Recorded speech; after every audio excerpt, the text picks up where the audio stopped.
Hello, welcome to Guide to the Unknown. I'm Kristen. I'm William. And who's ready to get scared? Who? Us. Speak up! And maybe the people at home. Yeah, with any luck. Yeah. Welcome back, everybody. Guide to the Unknown is a show that comes out every Friday on all major podcast apps. There's a YouTube version where you can actually watch what's going on with visual aids. Chris and I sit down and talk about spooky things together. That's right. All right. And I'm Chrissy. going to kick off the jam. I have another mini monster madness that's not a monster, just kind of a mini story, a mini nugget of trivia for you to bring up at a very weird specific cocktail party. Actually, no, a nugget of trivia for you to bring up at your next murder mystery dinner. Ooh. Oh, Okay. man, those need to come back in style. Oh, totally. They Well, exist. they just did one on Real Housewives of New York this season. Oh, they did? Yeah, it was great. Cool. Mm-hmm. Do people Dorinda do was that? the killer. That's not a thing that people do, like, for a dinner party. I don't know. I mean, there was a company that does it. So I was in it. I was in a company that did murder mystery dinner. Well, theater. but like, yes, you were, but there was like a company that like goes to people's houses and like does it there. You know what I mean? Like they had what you think of as a murder mystery dinner thing, like at their home, Okay. with actors and stuff. Interesting. Yeah, Williams was more of a murder mystery dinner theater where people just observed like a play that was murder themed. Yeah, I played Frasier. Yeah, in a Cheers themed murder mystery dinner. I was Frasier Crane. Anyway, Yep. it was really fun, and like they're Yeah. still going strong. Yeah. It's without awesome. a queue. If you're in like the Philly, New Jersey area, Yep. they're really great. I did Yep. it for one season. Yeah. Yeah. Okay, so this is something for you to talk about at your murder mystery dinner party, which you should book. So I'm going to tell you a little bit about the origins of the board game Clue. Ooh, that's interesting. Just a little bit. Yeah, cool. I decided to look it up in case there was more there. Yeah. There wasn't, but there was enough that was interesting that I thought that I would stick it in the beginning here. Awesome. Yeah, I love the sound of that. Yeah. Okay, so Clue was originally invented by a guy named Anthony Pratt in 1944, and its original name was just Murder! Oh, really? With an exclamation point, yep. And then Anthony sold the patent to Waddington's, a card and board game company in the UK. And they changed the name of the game to Cluedo, which is, I believe, what it's still called now there. I'm familiar with that. I'm familiar with the idea of Cluedo. Yeah, and it's the same thing. It's a portmanteau of clue, the word clue, and ludo, which in Latin means I play. Oh, really? So it's a very highbrow name. It is. Yeah. That's weird. I Because know. even like I know that it's still called Cluedo to this day. Yep. But it feels like Clue is a much more natural name. That I know, I'm Cluedo is surprised they weird. didn't like. Drop the dough. Yeah. Drop the ludo. I guess if you're familiar with it, like Where's Waldo is still Where's Wally. Really? Yeah. I didn't know and that. it's Où est Charlie in French. Oh. Yeah. Fun. Yeah, so I've got my own headcanon that his name is Charlie- Wally Charles Waldo. Yeah, I was going to say Charlie Waldo. Yeah. It's a good name. I kind of like it. So then around the same time it was licensed to Waddington's, it was licensed in America to Parker Brothers, who changed the name to Clue. Nice. That's why it's called Clue here. And there are just a couple of differences. The original concept had everybody with color names, like red, gray, whatever. And then they decided to make them a little bit more subtle in the color difference world. And the characters who transferred over from the original game to the new one with new names, so they still had like a little bit of the same feel as the previous ones, were Nurse White became Mrs. White. Okay. And Colonel Yellow became Colonel Mustard, Oh, which I think wow. is a very good change. I thought you were talking about Colonel trying to Yellow. downplay the colors, like not having Colonel Mustard, because that's obviously on the nose yellow. No. But Colonel Yellow is bad. No, the names were just straight up like Mrs. Gray, Mr. Brown, whatever. Like they wow, weren't like that plum. directly. Yes, it was just a color name. Oh, wow. Okay. Yep. That's bizarre. So they made it slightly more subtle. Yeah. And still in the UK version, Mr. Body is Dr. Black, Ooh. which I like. Yeah, I like that too. Although I Yeah. do also like Mr. Body. I love and Mr. it's Body. Boddy. Yep. Which is cool. Wink, Yeah. wink. So that's it. That's my mini monster. I guess the Lovely. killer is the monster in this situation. And whoever the killer is would be miniature because it's a board game. Yeah, So sure. mini Monster Madness. Very cool. Yeah. You know, they're remaking the movie Clue I do. now with Ryan Reynolds. I do. Okay. Yeah, I know. So I guess I'll get my lead pipe. I'm concerned. Nice to meet you, Miss Scarlet. Call me Colonel Kissy. Ew. I don't know. He's gross. I know he's gross. He's gross, and he's just doing an Ace I know. Ventura impression for his whole life. I know, which is insane to me. Maybe he'll respect the source material enough to turn it down a little bit. There's not Out even of really Clue. source material, I know. though. Out Like, of The movie Clue. I hope they're not actually remaking the movie Clue. I think they're probably not. I'm sure it's not. Yeah. The movie Clue, that VHS tape of Clue that you and I watched all the time when we were kids, because there was this version of Clue that was an interactive board game where there was a VHS tape that you would watch and like play and pause that kind of like played into the story. And Will and I would just straight up just watch the VHS tape like it was all awesome. the time. It was it ruled. awesome. I remember being kind of brutal. I would like to find it again. Yeah. I'm sure it's available online. It's definitely not like at home or anything, so we would have come across it. But that's rad. Yeah, it's awesome. I really cool. want, in theory, I don't know if I'm going to end up doing it, but I had a really cool idea for tattoos of all the Clue weapon things, like all the pieces. But the thing is, I just don't know if I want like a lead pipe. You know what I mean? I mean, as long as it has enough like detail. I know, on but it. like, how much can you zhuzh up a lead pipe? Like, I was thinking about getting them on my forearm, like with my little mystery magnifying glass. It'd be like a whole mystery theme on my forearm, but I just don't know. I haven't pulled the trigger on it yet, so to speak. I've been thinking of getting a Wadsworth tattoo on my back, but you know, a Wadsworth back piece. Yeah, that's right on. That's who Tim Curry plays in the movie. Anyway, he's the butler. He's not originally found in the game. He's the bomb. Yeah. All right. Now on to broader topics. Yes. Kristen, I think you're going first this time. Am I? Okay. Yeah. Let's see. I declare it. So. Oh, that's right. That's right. I am. Okay. Now it shall be. Yes. All right. So, William, in other kind of like cozy mystery kind of news, well, not news, but story topic, William, what do you know about the disappearance of Agatha Christie? Oh, wow. Interesting. I think we talked about it a little bit on our old show, Book Club, Schmook Club. Yes, I think so. Probably just mentioned in passing because we were doing like And Then There Were None. Yep. One of my favorite books. Yep. I don't know that I don't think I know anything. I know that she disappeared. That's all I can tell you. Let me break it down. Okay. So what happened was that sorry, somebody called me. Okay, so in 1926, I'm going to take you to kind of the middle, and then bring it back. Oh, like a good movie or a TV show. Yeah, you're the Quentin Tarantino. That's right. Of mystery telling. That's right. I love feet. So on December 4th, 1926, Agatha Christie's car was found abandoned an hour's drive from her house. It wasn't like it was turned over. It didn't appear to be any sort of accident. It was just driven off the road, and she wasn't there, and nobody knew where she was. She's found at a fancy health spa weeks later. Weeks later? Yes. So what happened? Yeah. Zoom to the beginning. So Agatha Christie was, well, I guess zoom a little bit to the middle. So in general about this case, when this happened, it was a huge deal because she was insanely famous. Like there were tons of headlines about this and everything. It was a huge mystery, which goes right in keeping with her. So her deal was that she was married and her husband Archie was in the military. Archie? I know, Archie Christie. That's a great name. Isn't it a great, strong name? Yeah. I love it. Archie and Agatha, too, is like a really good couple name. Yeah. But that wasn't enough to sustain them. Oh, no. Okay, so Archie went off to war, and while Agatha was home by herself, she started writing her novels and everything. And they just got super popular. Like, she wrote one, and the next one was more popular, and the next one, and the next one, and it just kept building up until she was like an insanely famous, well-respected author. Yeah. So they had a daughter. I'm not sure whether that happened when he came back permanently from war or like, you know, in the midst of it or whatever. Archie became a stockbroker when he came back.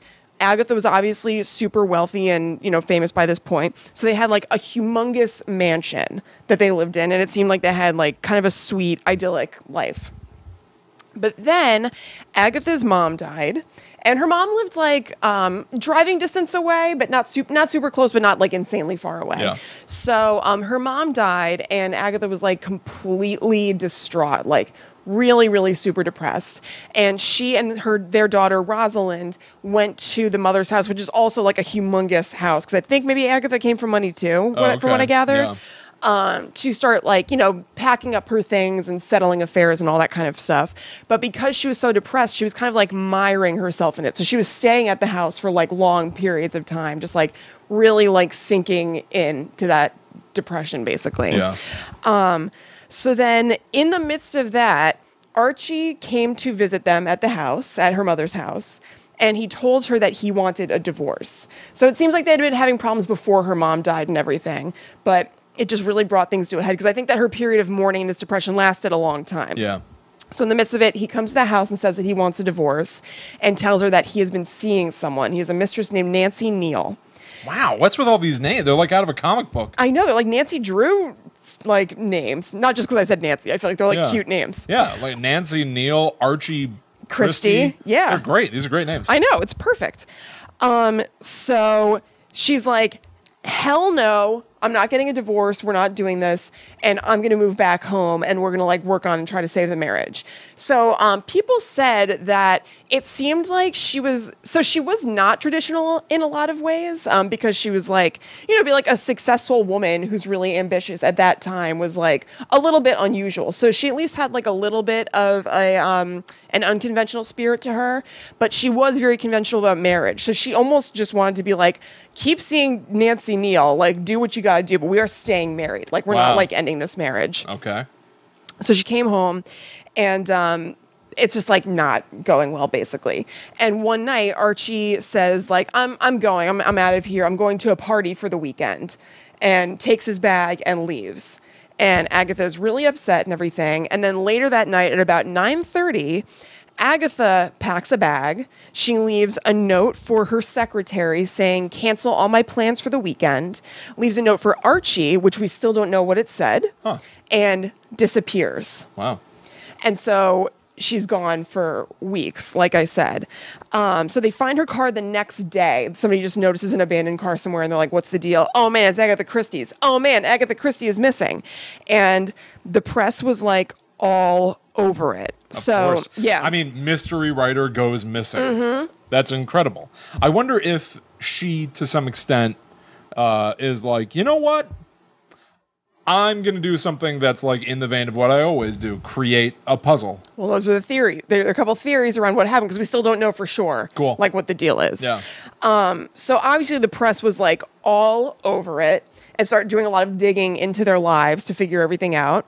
The police are also obviously all over it. And so they question Archie about like where he was last night and like, so why were you not at home with your wife and you were at a weekend party? Like they put together that obviously their marriage wasn't in great shape. Yeah. The press puts together that Nancy Neal was a thing. Wow. And so now Archie is the number one suspect and they're assuming either murder or suicide. That maybe Agatha was like distraught over the end of her marriage and may have killed herself or something. So they do a huge search. They drag a lake that's like near where her car was found. They do like you see in TV and movies and real life, obviously, but like had like the community was out like searching through the woods with dogs and like sticks and stuff, like looking through things. And eyewitnesses start coming forward to say that they have seen her, like over the period of these weeks, not just like one day or something. So somebody says that they came across her with her car. Like her car was broken down, and she was just by it, and she was wearing only a very thin dress, even though it was very cold outside, and just sitting by the car, which was having trouble. So the guy helped her and kind of fixed the car and got it back up and running, and it got started, and so she drove away, but she drove away in the opposite direction from where they found her car. Okay. So that's kind of confusing. Yeah. People who worked at a train station said that they saw her come up and go to the train station, and they think that she may have boarded a train. Like they saw her in the area, so it would like stand to reason. Maybe she got on a train, and that's why we can't find her. She is like, where's Waldo? Yeah. You're seeing like Agatha Christie pop up in her thin nightgown, like all over this small town. Uwe Christie. Yeah. What?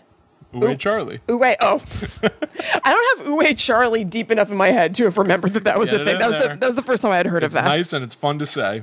Uwe Charlie. Uwe Charlie. Yeah. I do like that. Yeah. It feels good.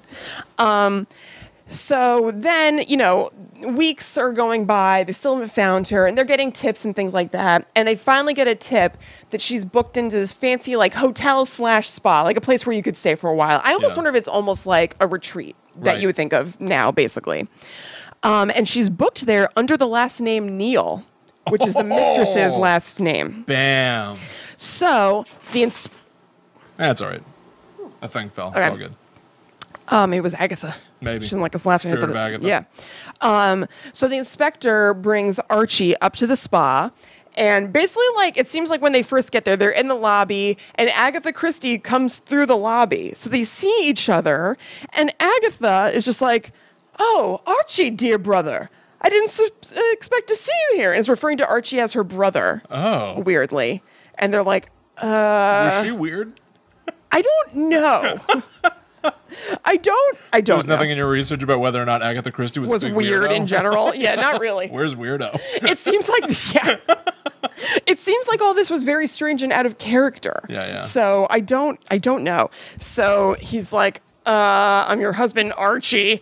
And she's like, oh, dear brother, come for a foot soak or whatever. So he's like, why don't we go upstairs and talk to your room? So they go to the room and they're there for like a long time. And again, just like her leaving that note for him, nobody knows what they talked about in that time. The end result was that, he brought her home, that they ended up getting divorced. Oh. And they never commented publicly about her disappearance. So, like I said, they got divorced. They went their separate ways. Archie ended up marrying Nancy. And Agatha ended up marrying an archaeologist, which I think is a very sweet, cool thing for a mystery writer to have married. For sure. Both into digging things and finding out stuff. So his name was Max Mallowan. That's at least it's alliterative. I think it's still pretty good. Double I might Ms. be pronouncing it wrong. Max Mallowan. I don't know. Maxwell Malawan. Yeah, it's a good name, right? It's good. It's a lot. Yeah, it is a lot. It's a mouthful. And he later became a knight.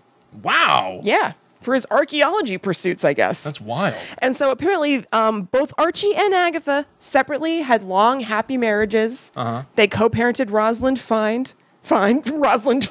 Yeah. And it all worked out. Huh. So what happened to Agatha? What was up with that? The press latched onto the idea that she had amnesia. She had gotten amnesia and was just wandering around not knowing that she was Agatha Christie, basically. But it doesn't make a lot of sense, basically. So here are the two main realistic theories. Realistic, if not a stretch. A fugue state. Huh. Like Walter White in Breaking Bad. So that night at her house when Archie left and said he was going to a party for the weekend, that they had a fight, and it was pretty obvious to her that this, if it was not actually articulated, which it may have been, it was pretty obvious to her, like, this is the end. Like, this marriage is not getting saved, basically. Yeah. And that her depression, which she was already kind of in from her mom dying, and maybe just naturally, who knows, took on a level of psychosis to it. Yeah, I mean, pressure building, stress mounting. Right. Yeah, okay. So she left the house, and that she wasn't herself. Like, she wasn't in her right mind. She almost took on, like, another identity, another life. Like, she may have been living in that hotel spa retreat thinking her name was, like, Agatha Neal. I mean, or she just wasn't thinking straight. Like, yes. Yeah. That was a specific theory that she, like, took on another life. So a fugue state. But the most fun theory, obviously, that I would prefer to believe was that she plotted this from the start using the mediums she was most familiar with, revenge and mystery. Yeah. So that checking in using the last name Neal was kind of like a wink and a middle finger to Archie. And a clue. Yes, and a clue. Yeah. And that she was just like sitting. So I watched an Unsolved Mysteries episode about this, unsurprisingly. I'd seen it when I was a kid and a million times. Yeah. And then I refound it when I was researching this. And it shows Agatha in bed, like sipping tea and just reading newspapers about like Archie being the main suspect in her murder and like loving it. Oh, yeah, good call. Because if So he was the like, main suspect, she's watching this all and play she's out like, for him. how delicious. She was the original Gone Girl. She was the original Gone Girl. She was the amazing Agatha. Yeah. Oh my gosh. She was the amazing Agatha. Yeah. No spoilers for Gone Girl, but those of you who know, No, of course not. Yeah. So she was just like delighting watching Archie go through the ringer. Yeah. And that's it. That's wonderful. Yeah. I bet it was super fun. Oh, if that's the case, Yeah. which it could be. Like, I don't know a lot about her personal life. I don't know if she was like a messy bee who would like to stir up drama like that. Messy bee. I don't know how messy Agatha Christie was and petty. Yeah. But if she was, then I'm inclined to go with that option because that's awesome. For sure. Even just the idea that she was super duper famous and she went missing, regardless of how she went missing, and people are like citing her and sharing the stories, being like, "No, I saw her at the train station." Mm-hmm. It's got to be super fun to be that famous and be like, you know what? I'm gonna go under the radar. I'm out. I'm gonna disappear. And it's probably super fun to like be somewhere and see somebody clocking you and being like, "Are you Yeah. and then just kind of give like a wry. Then go into the shadows. Yeah. Well, I also like the idea that she kind of like those people who spotted her, she did that intentionally as like little clues and red herrings. Right. So like that Agatha was like shivering out there in only her thin dressing gown. And so that guy came around and then she acted like a little weird and loopy and like got into her car and like raised an eyebrow and smiled to herself while she was driving away, all satisfied. Yeah, exactly. And then same deal at the train station. She was like, can I get a ticket? Like swooning, and then gets on the train like all perfect. Yeah. Just like, You've pulled it off again, old girl. yeah. That's like what Santa does. When you see him and he's putting presents under the tree and he gives you that wry smile and he touches his nose and goes up the chimney, that's what he's doing. He's having a ball. So she's pulling a Santa. Yeah. Yeah, exactly. And she did give us many literary gifts. She really did. Yeah, absolutely. Yeah. Awesome. That's really weird and cool. I know. I love that story. I saw in London, I want to say that I saw, there was like a thing that was like a little tribute to Agatha Christie outside, maybe like a little statue or a plaque or something about where she worked, and it was cool. I just wanted to hang out there for a couple of seconds. Allie and I had gone to see Harry Potter and the Cursed Child. We were walking around the block. What a good trip. Oh, it was great. And you went to 221B Baker Street. Yeah, yeah. Oh, it was like tributes to mysteries of days long past. Yeah. It was wonderful. That's awesome. It was really cool. What movie is where it's like Days of Future Past? What is that? X-Men. Yes. Okay. Yeah. Should have killed me when you had the chance. When you had the chance. Which is it that one though? I think that's. It's the original X-Men, or maybe X-Men 2 is where Magneto says that. No, but that isn't Days of Future Past, like one of the newer ones, like with kinda. Yeah. Jennifer Lawrence or whatever. Yes. So Magneto didn't do that in that. But he is in it. There's a very sad moment of Magneto and Professor Xavier, played by Ian McKellen and Patrick Stewart, where Ian McKellen goes like, "Oh, this time wasted, all these years fighting." And it's like these two old men have a friendship. I don't remember that they're in there. Yeah, I love them. I love those original X-Men movies. Yeah, they're so good. Okay, so Kristen, William, my topic for the evening is sort of a smorgasbord. Great. It's a few things wrapped up in one. Okay. Is it wrapped up in a sleeping bag? What? I thought I saw something on your phone. I might be wrong. Yeah, you're wrong. Okay. There's nothing about sleeping bags in my notes. I thought it said scary sleepovers. No, the word scary is in there, though. Okay. Scary sleepovers. You're out of your mind. The day that this episode drops, oh my God, it's going to be the last Friday the 13th of the year 2018. William, what is your topic? Show me right now. This could be crazy. Let me see it. Okay. Scary superstitions. Because the reason I was like, this could have been a very weird show, because we used to check in with each other, we would check in with Allie. We would tell Will's wife, Allie, both of our topics to make sure it wasn't the same thing. I was watching a bunch of Friday the 13th movies this week.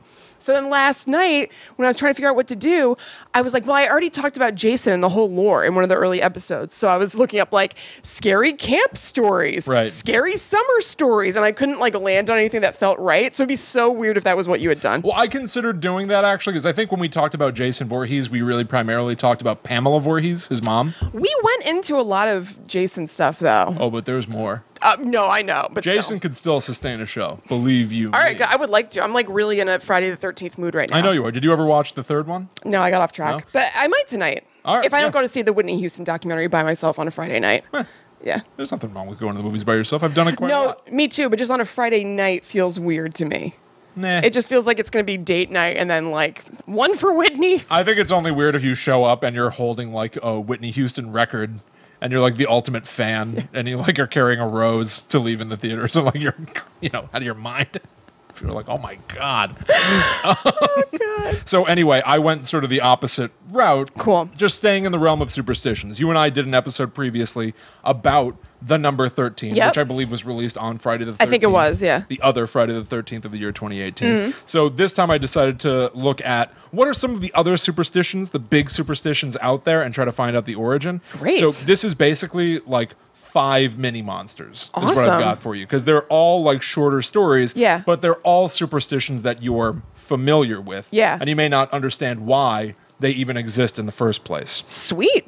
That's kind of like the black cat thing from last week. Yeah, a little bit. Exactly. Yeah. So I wanted to actually also figure out what a superstition is, like how it would be described by somebody else, Yeah. So on Wikipedia, they say that it's a belief or practice that's considered irrational, which I don't know if I would have phrased it exactly like that. No, me neither. I feel like there's more to it than just that. It's like There is. there's a lot more hanging on it than it just being a belief or practice. Like a superstition is kind of like, I would think, either like preventing something from happening, Yeah. or trying to get it to. True, but Yeah. even that's based on the fact that it's like a belief you have that is irrational. Because it's Well, like, yes, there are a but- lot of sports superstitions where it's like, no, I've got to be sitting in my easy chair, Right. or the Giants aren't going to win. Right. And it's like, so there are a lot of rituals that people develop for themselves, being like, well, the outcome of this thing will be positive if I go through the steps of like, I have to be wearing this jersey, Yeah. and I have to be sitting there, and we have to have this for dinner. Yeah. Yeah. Yeah. And in 1948, behavioral psychologist B.F. Skinner. Good name. You've never heard of B.F. Skinner? Boof Skinner. Boofs. I don't know. Tell me more about him. I Best don't know. friend Skinner. Boyfriend Skinner. He was a behaviorologist. I Okay. can't think of the word right now. Anyway, he thinks that he discovered superstitious behavior in pigeons. Oh. He had basically been trying to almost like with the studies of dogs, Mm-hmm. right? Like the Pavlovian responses. I'm going to provide this stimulus, you're going to give that reaction, and I can make that happen now. Right. Except what he was noticing in his pigeons is that they would start doing loopy stuff, like swinging their necks around because they think, well, the last time food came, I was swinging my neck around. Oh. So therefore, when I swing my neck around, food's on the way. So he thought, his theory anyway, looking at the behavior of these pigeons Yeah. doing weird stuff, Yeah. he was like, they're expecting food, Right. because they're doing this. So it's like the opposite of a Pavlovian response. yeah, Yeah. exactly. Although, I mean, at the same rate, Well, it's it's the still same- a Pavlovian response. It's just not a It's like the other side of the same coin, basically. Yeah. it's a misremembered thing, which like Molly does that, the dog. She, our dog, Molly, she barks at the TV whenever there's an animal on it, whatever. Yeah. And bit by bit, it's gotten crazier and crazier. It used to be that she'd bark whenever she saw an animal on TV. Yeah. Then she would bark whenever she saw something that looked kind of like an animal on TV. Now it's anything that is a non-human entity. It's real anything crazy. that has sentience that isn't a human. Well, it's gotten even worse because now she actually tries to, because basically we kept trying to be like, Molly, come here. And we'd give her, she's in the room, so I'm not going to say the word, a TREAT, to ignore the television. And so she was learning like, oh, if I bark at the TV, I get food. So she learned it the opposite way. Yeah. She didn't learn like, oh, ignore the TV, it's all good. She learned, oh, if I woof, they give me food. Yeah. So she started to bark at crazier and crazier stuff. And it's almost like a superstition now. Yeah. She barks at the Netflix logo. It's been walked back so insanely far. Sometimes I turn on the TV and she barks at it. Yeah. I have not given her food Yeah. for barking at the TV in legitimately at least a year. Yeah. It is not a thing anymore. It's taken on a life of its own. She does it because she believes that she's going to get food for Yeah. She loves It's it. a superstition. Anyway, That's awesome. There are also a lot of people who say that B.F. Skinner is wrong. That like that's not what he was observing in the pigeons. But I think that that's an I interesting. think it makes sense. An interesting That result. sounds right to me. Yeah. Do you have any superstitions? I do, and I'm going to be talking about one of them. Okay. It's not really a superstition I still have. It's something I remember us doing as kids. So you know what? Why don't I just talk about that first? Because I think that we both used to do it a lot. Kristen and I grew up in the middle of nowhere. Yeah. In a town called Reading, Connecticut. Yeah, baby. And I remember distinctly we'd be in the car and we would drive past a cemetery. And I don't even remember how it started Yeah. for us personally. Yeah. But we would hold our breath. I think that's a common thing. It is. Yeah. It is. But I don't understand how we learned Yeah. about it. You know what I mean? It's like anything. It's like, how do kids learn about things? True. You know? And- Na na na na na na. right. Who yeah. teaches them that? Doing the They just rumba. know. Yep. Yeah. Dancing. Like, yeah, the rumba. Yeah. Every child knows the rumba. Right.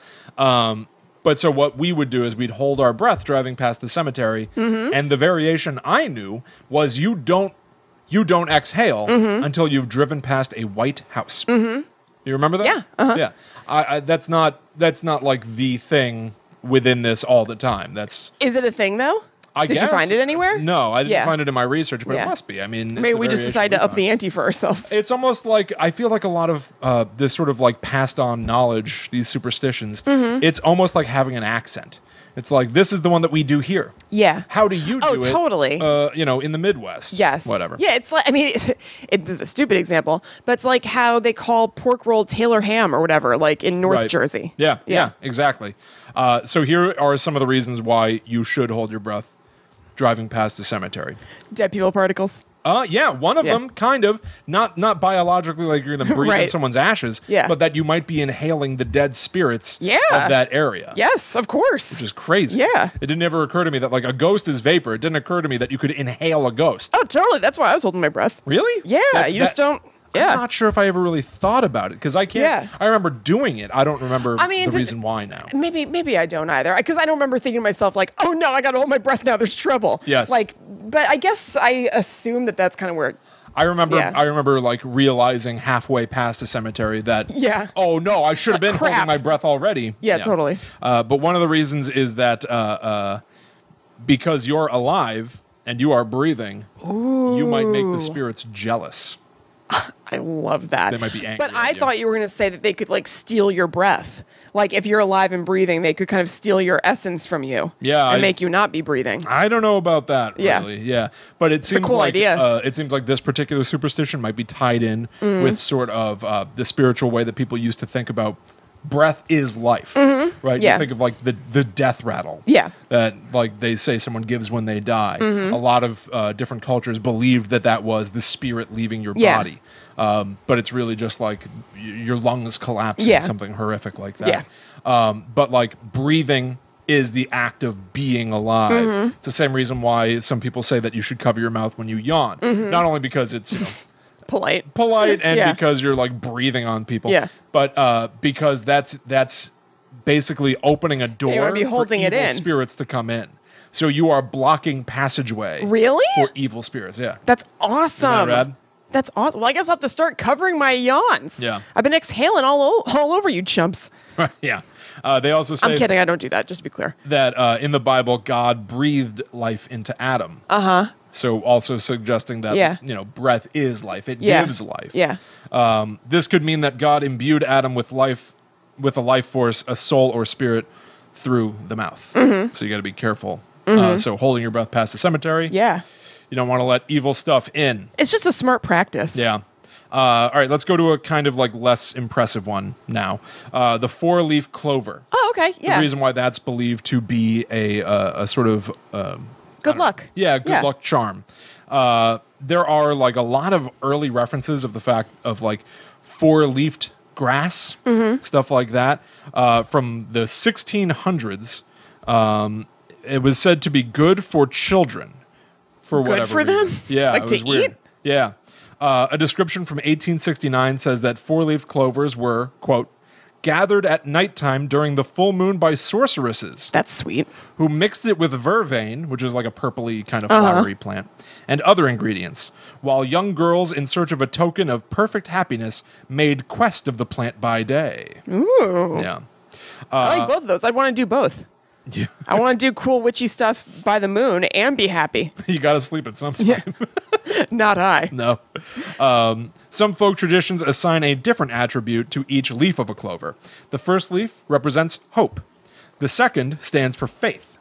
The third is for love, and the fourth leaf brings luck to the finder. Oh, I like that. Now, four-leaf clovers, evidently there's like, they grow, there's like one four-leaf clover for every 5,000 clovers that grow. Yeah. So they're not super common, but they're not crazy uncommon. Right. There are a lot of people that have collections of four-leaf clovers. Yep. I read a thing where it was like, the record for collecting four-leaf clovers in a single day is 164. Like, In a single day? What were they doing? I don't know. I was like, I get it. Like, if you got your thing, that's your thing. You're going to do it. But that just seems like a... Ooh, that seems like a rough day to me. Can you imagine how tired your eyes would be? Oh, exhausted. Oh. Exhausted. I have a four-leaf clover at home that's in a little picture frame, basically. That's from our grandma's shadow box that I have. Oh, that's cool. Yeah, it's awesome. It's this little heart picture frame with like a very old four-leaf clover in it. That's very nice. I had a temp working for me once who gave me on like Boss's Day or something. She gave me a pressing of a four-leaf clover laminated for like good luck. That's nice. Yeah, I thought it was very sweet. I still have it. Yeah. So 4-leaf clovers are not the cap, though. You can have a 5-leaf clover, a 6-leaf clover. Really? I didn't know that. Yeah, they exist. They're even more rare, You're extra lucky if you find that. but they exist. So the purpose of those leaves, like faith, Yeah. hope, all that stuff, a 5th leaf represents money. Okay, I'll take it. Get those 5-leaf clovers. Yeah, give me that green. But there is no meaning as of yet for the 6th leaf and above. That's weird. Yeah, and that's strange. Some They're reports. so rare they just didn't bother. Yeah. Some reports claim 6 to be fame and 7 to be longevity, though the notion's origin is unknown. I love the idea that it's like some reports say, as if it's been like Where are these scientifically reports? tested. Yeah. Like I had a 6-leaf clover, and would you believe it? I became famous. Yeah. I'm Brad Pitt. It's perfect. What if?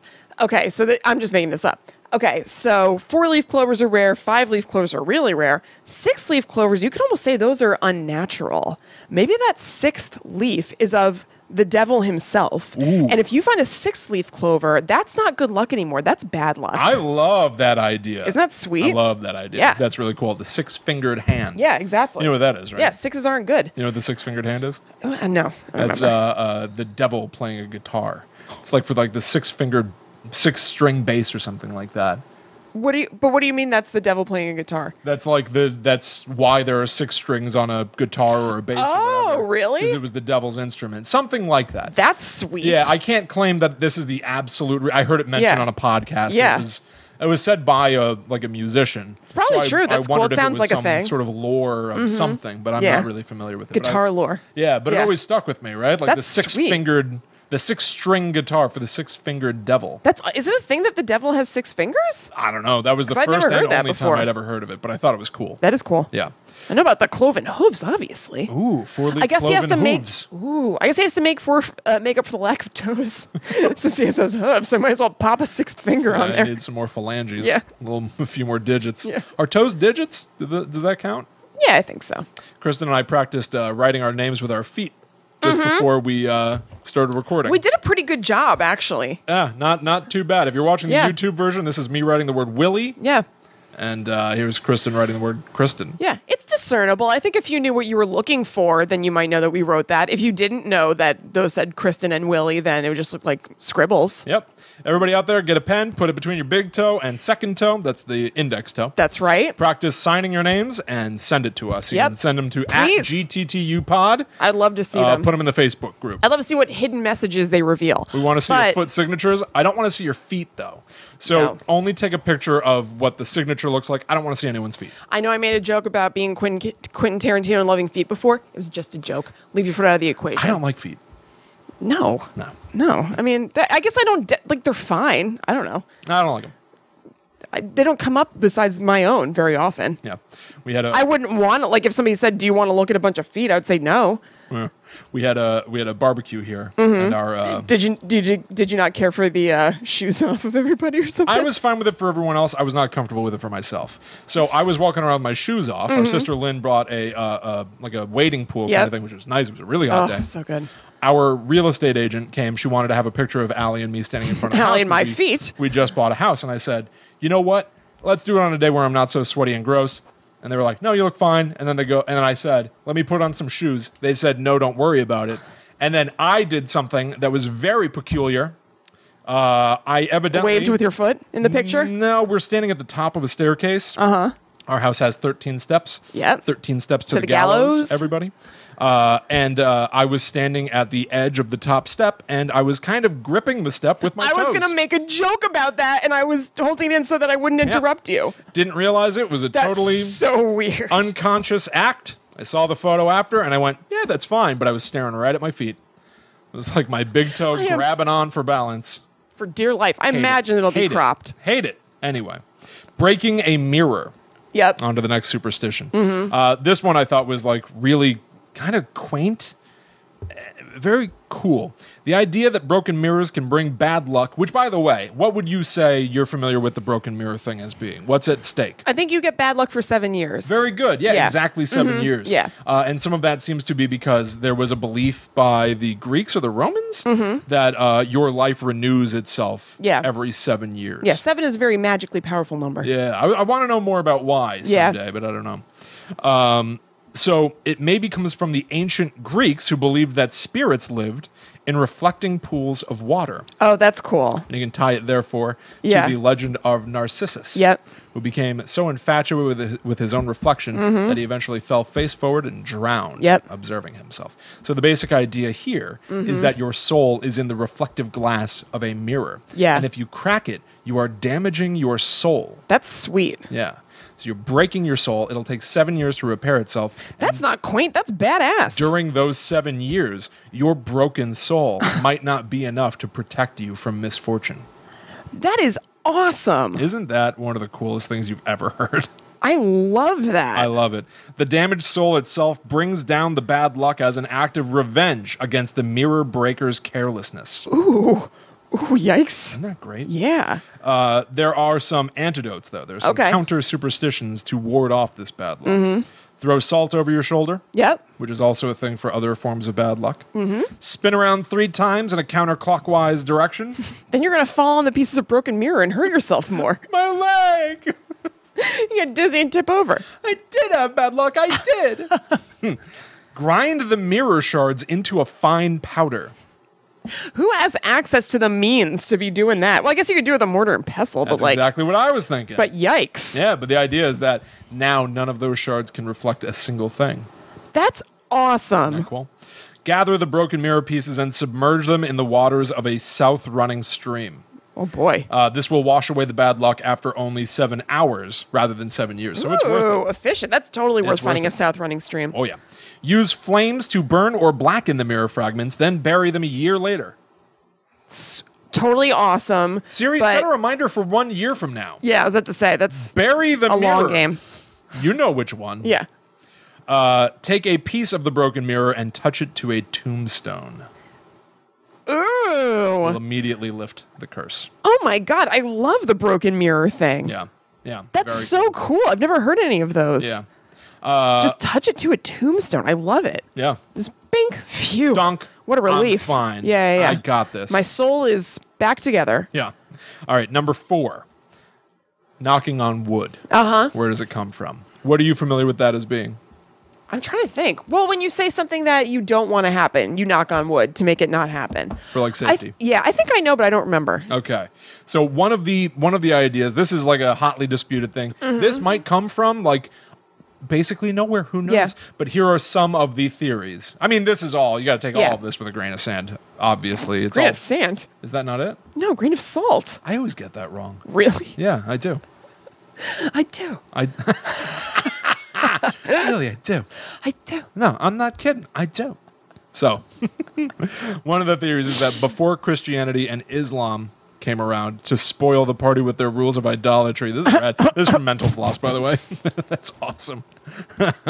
Many pagan groups worshipped trees. Basically, that's the idea. They believed that spirits of deities existed in trees. They worshipped nature. And so protecting yourself with a tree was basically having like a good godly spirit take away your bad luck, take away your misfortune. Yeah. The first possible origin of knocking on wood is that it's a much more laid-back version that pagan Europeans raised to chase away evil spirits from their home and trees. What? What words are you saying? This is very confusing. Hold on a minute.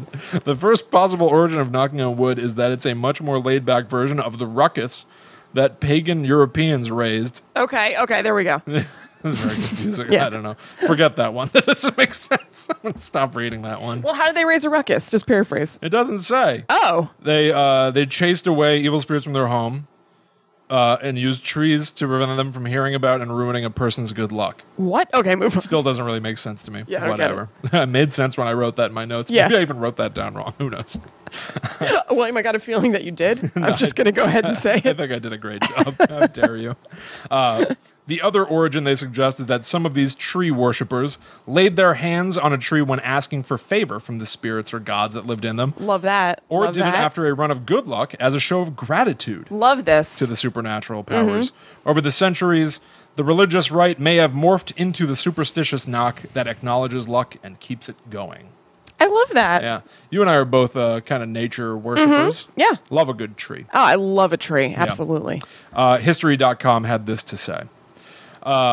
In the book The Lore of the Playground, a folklorist, Steve Roud, traces the practice to 19th century children's games, one in particular called Tiggy Touchwood. It was a Tiggy Touchwood. Tiggy Touchwood. You guys want to play Tiggy Touchwood? No. No, I don't. It was a type of tag in which players were immune from being caught whenever they touched a piece of wood, such as a door or tree. Yeah. Does that ring a bell to you? Yeah, what the hell's it called? Is it TV tag or something? What? Something like that. I remember playing a game like that. Where it was Yes, like I you're was in the just thinking safe that. zone or Yes. you're touching a certain thing that makes you immune I to loved whatever that game is. It was Tiggy Touchwood. It was Tiggy Touchwood, huh? It was our American bastardized version of Tiggy Touchwood. But no, I remember loving that game. Yeah. Huh. Yeah, played Yeah. it a lot. Given that the game was concerned with protection and was well known to adults as well as children, it's almost certainly the origin of our modern superstitious practice of saying, touch wood, knock on wood. Yeah. The claim that the latter goes back to when we believed in tree spirits is complete nonsense. Okay. Yeah. All right. But I like it. So it might be a kid's I feel like game. I'm just like one gentle push away from paganism. You Sounds think great. I'm so down with all of the concepts. I know. So Yeah. am I. Yeah.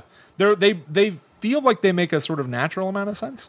It totally does to me. I can't lie to you. I can't think of them off the top of my head. But anytime I read stuff, I'm like, yeah, Yeah, I guess absolutely. This the is thing great. like, I wouldn't believe that there's a god in a tree. Well, but I that. would believe Yeah, in like yeah, yeah. honoring nature, and I would be more Yes. inclined to be connected to nature spiritually than anything else. That's the thing. It just makes so much sense because nature is so insane. It's Yeah. amazing. Yeah, it is. I'm constantly marveling at like dumb things. I see a picture of a caterpillar. I'm like, how is this possible? I can't deal with it. I know. I mean, the amount of times that I've walked outside and caught Kristen crying, staring at a beautiful tree. I mean, We have documented this. I do talk about the beauty of trees a lot in my personal life. So Ryan can attest to that. all right. So here's the final one, number 5, and this is one that I think you and I have both encountered. I for sure had one. Lucky rabbit's foot. Yes, which is so weird. Very weird. They sold them at like a store in the mall. I specifically remember at the Danbury Mall, like buying a Lucky Rabbit's foot from like kind of like a weird like Spencer's-esque kind of store. They were everywhere. So and I remember weird. that some of them were, the fur was dyed blue, Yes, purple, yellow, green, Yep. whatever. I think I had at one point a green one and also like a magenta one. Yeah, I think I had one on like a keychain Yep. hanging from my backpack. I remember that I just, for a while, I was like, oh, it's a Lucky Rabbit's foot, but I almost thought that it was like, that was just a cutesy name for this thing. So it was just like a puffy thing. And I distinctly remember sorting through the fuzz and finding toenails and I being like, oh know. my God, it's actually a rabbit's foot. Yes, it is. Yeah. I have not seen one in a long time. I haven't either, rightly so. It's so strange to me that that was just an accepted like thing that you'd have in a novelty store. Like just a strange totem for Very. good luck to have. You rub the lucky rabbit's foot. Ugh. But here's the thing. Yeah. Not any rabbit foot will do. Oh. Kristen, there's a whole process to this. It is the left hind foot of a rabbit that is useful as a charm. So Oh God, that one means of they had 4. to take even more rabbits' feet Except you know, than. there was some unscrupulous merchant. Yeah, you're right. Yeah. Yeah, who was like, I'll chop off Yeah, all the sure. feet. This is a left hind corner or whatever. Yeah. Not only just a left hind foot will do, though. There Okay. are other things. The rabbit must have been shot or otherwise captured in a cemetery. Kind of love that. Coming around? Yeah, coming around. All right. All right. I'm starting to dig this. Somebody get me a rabbit's foot. Third, according to some sources, not any left hind foot of a rabbit caught in a cemetery will do. Wow. The phase of the moon is also important. Loving it. Loving it. Some authorities say that the rabbit must be taken in a full moon, while others insist that the rabbit must be taken during a new moon. Okay. Some sources Both instead... potent times. Yeah, it's true. Some people say that it has to be done on a Friday, a rainy Friday, Friday the 13th. Wow. Some say... Oh boy, hide your rabbits Yeah, today exactly. then. Oh my God, get Bun Wait, Bun inside. is it today this comes out? Friday the 13th it comes out or no, the week before? I feel like I'm forgetting something. Bun Bun! It's my Home Alone parody. Guide to the Unknown, hashtag Home Alone parody. Share it with your friends. It's good. Some people say that the rabbit must have been shot with a silver bullet. Some people say that the foot Like a must have vampire. been cut off while the rabbit was still alive. Oh no. Yeah. You lost me. You had me and you lost me. I know. The various rituals suggested by sources share a common element of the uncanny and a reverse of what is considered good omens. A rabbit is an animal into which shape-shifting witches can transform. Yeah. Sound familiar? Yes, it does. Talking about that with black cats. Yeah, last baby. week. They say that witches were active at times of the full and new moon. Mm-hmm. However, sometimes if you could not get a rabbit, there was also a stand-in, which I find very confusing. It was there's a song called this is all, by the way, this is all practices of hoodoo. Yeah. So there's a song called Hoochie Coochie Man. Okay. Where he mentions a black cat bone, along with his mojo. Mojo bag? Or Something whatever? like that, yeah. All are artifacts in hoodoo magic. So that's part of the connection between black cats and witches again, but it also seems like black cat bone can be a stand-in if you don't have the bone of a rabbit. Of a rabbit. There's a rabbit in the Vavitch, right? In the Witch. Maybe. I think there is. I think in the woods, like something happens and there's like a spooky rabbit. Interesting. I'm 99% sure. Could be. Yeah. Yeah, I don't know. Dust from a good person's grave keeps evil away. Dust from a sinner's grave is used for more nefarious magic. Cool. Yep. So by dust, do they mean just literal actual dust? Like you could like kind of like dust some stuff off of the gravestone? Yeah, I don't know. Not like body dust. Yeah, you know what I mean? I don't know that I didn't read it as being like it has to be like the dusty bod. Yeah. I like that. That's cool. It seems like there were a lot of things about just like the site of a grave. Anyway, yeah, right? I know. I really like that. The earth on which you are interred is given special, Yeah. I don't know. Significance. Yeah. Yeah. The rabbit's foot is dried out and preserved and carried around by gamblers and other people who believe it will bring them luck. Rabbit's feet, either authentic or imitation, are frequently sold by curio shops and vending machines. Vending machines. Yeah, right next to the Cheetos. Yeah. Often these rabbit's feet have been dyed various colors, and they are often turned into keychains. Yep. All right, so here we go. This is very weird. President Theodore Roosevelt wrote in his autobiography that he had been given a gold-mounted rabbit's foot by John L. Sullivan, as well as a pen holder made by Bob Fitzsimmons out of a horseshoe. Okay. A 1905 anecdote also tells that Booker T. Washington and Baron Ladislaus Hengelmuller. Wow-y Kazowie. What? Baron Ladislaus Hengelmuller. Wow, what a name. He what was a the name. ambassador from Austria. Yeah. They got their overcoats confused when they were both at the White House to speak with President Roosevelt. The ambassador noticed that the coat he had taken was not his when he went to the pocket searching for his gloves and instead found, quote, the left hind foot of a graveyard rabbit killed in the dark of the moon. Wait, whose coat did he get? He got the coat of Booker T. Washington. Overcoat, excuse me. Overcoat, yeah. That's awesome. Yeah. Is Booker T. Washington who invented the peanut? Or like discovered the peanut? No. George Washington Carver. Yeah. Okay. I was going to say, it brought him great luck. We wouldn't have Skippy without that rabbit's foot. I shall call it Skippy. Yeah, that graveyard rabbit's And I made it in a jiff. Yeah. God.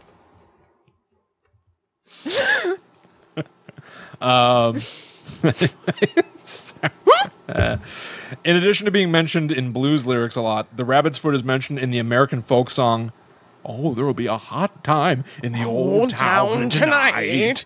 Is that a song? Yeah, it's a real song. That's what it's called? There will be a hot time in the old town tonight. Oh, wow. Okay. Yeah. One line goes, "And you've got a rabbit's foot to keep away the hoodoo." Oh, cool. Humorist R.E. Shea is credited with the witticism, depend on the rabbit's foot, if you will. But remember, it didn't work for the rabbit. That's a very good witticism. Right? Yeah. I feel like that's a wonderful line. Yeah. It's good luck for you. It was bad luck for that rabbit. Yeah. Even just being a rabbit, evidently. Yeah, seriously. Yeah. Oh, but also I love the idea that ambassador was like, he wasn't just like, yeah, I found a rabbit's foot in the pocket. He's right, like, I found the left hind foot of a rabbit who was killed in a cemetery at the height of the moon. Yes. It's like, wow. Took a long time to say and how that. do you know? Yeah. You know what I mean? Yeah. I guess he was right. just assuming. I guess. Well, it must have He been was like, that's the best kind of rabbit's foot, and Booker T. Washington is a man of distinction. It's the best kind. He's not going to have a crappy rabbit's foot. He must have been familiar enough with the idea of the lucky rabbit's foot to spit out all that jargon. Yeah, totally. Yeah. That's awesome. So there you go. Those are 5 popular superstitions for today as you're hearing this. That rules. Friday the 13th. That's right. The final Friday the 13th of the year 2018. Yeah, so be on the lookout for all of those things and either engage with them or don't. Yeah. Yeah. Also, I learned that ladders, it's bad luck to walk under them because they are the sign of the Trinity. They are triangles. Oh, cool. When a ladder is leaning against a wall. And it was like a thing with like the ancient Egyptians that it was like, because it resembled a triangle and they worshipped the triangle or something like that. It was like a, whatever. Was it like disrespecting the triangle to walk through it or something? Yeah, something like that. And so you were like asking for bad luck for yourself. Umbrellas are bad luck inside, right? Because they're used to protect against like storms or whatever. So you're almost like calling a storm on yourself by opening it. Ooh, I like that. But there are some people that say like, well, no, original umbrellas were like really crazy to hold, and so if you open an umbrella, literally you'd have bad luck because you'd probably knock stuff off your shelves and stuff. And so it became, over the course of time, just a sign of bad luck. Just a couple of bonuses for you. I didn't put them in here because they weren't, I don't think they really deserve their own. They were shorties. Yeah, exactly. William, they were bits and bobs. Bits and bobs. Yeah, absolutely right. Sweet. Well, thank you guys so much for coming to sit around our little campfire with us. Yeah, that's right. Yeah. I think that we are now at the end, once again, of another episode of Guide to the Unknown. So thank you all so much for tuning in. We hope that you learned a little something tonight about Agatha Christie, about what not to do. About what to do. Superstitions. Yeah. And if you want to learn even more, you can follow us on all of our social media at GTTU Pod. We post little like scary stories and things like that. Well, it's not scary stories, but like news stories of a creepy nature all throughout the week. So you can get in on that on Facebook, Instagram, and Twitter. That's right. You can also check out our private Facebook group. You can talk to other people who listen to the show and watch the show in there. Talk to us in the chat. We always have people requesting to join. We always approve them immediately. Yeah. There's nothing you have to do. No hoops to jump through. Nope, there's no secret password. Just come on in. Just come have a good time. Yep. You can also check us out on Patreon. Yes. If you'd like to donate a little something back to the show. Look up Guide to the Unknown in the Patreon app or go to patreon.com/GTTUpod. Yep. Send us your stories about actual paranormal encounters that you've had in your life. Email gttupod@gmail.com to get those stories to us. We might do a future episode where we share everybody's stories. Yeah, we would love to get those stories and even suggestions for things that you think would be cool for us to cover on the show. By all means, send us to that through that email or any social media. We'll get it. Yeah. And as always, please consider telling your friends about this show.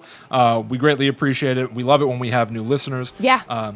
Check out iTunes. Give us a review on there. If you enjoyed this show, help other people find us. Tell everybody what you think. Yes. And yeah, I think other than that, if you want to talk to Kristen and I online, you can follow us. That's right. I'm at Chillin' Kristen on Instagram. I'm at Haunted Sponge.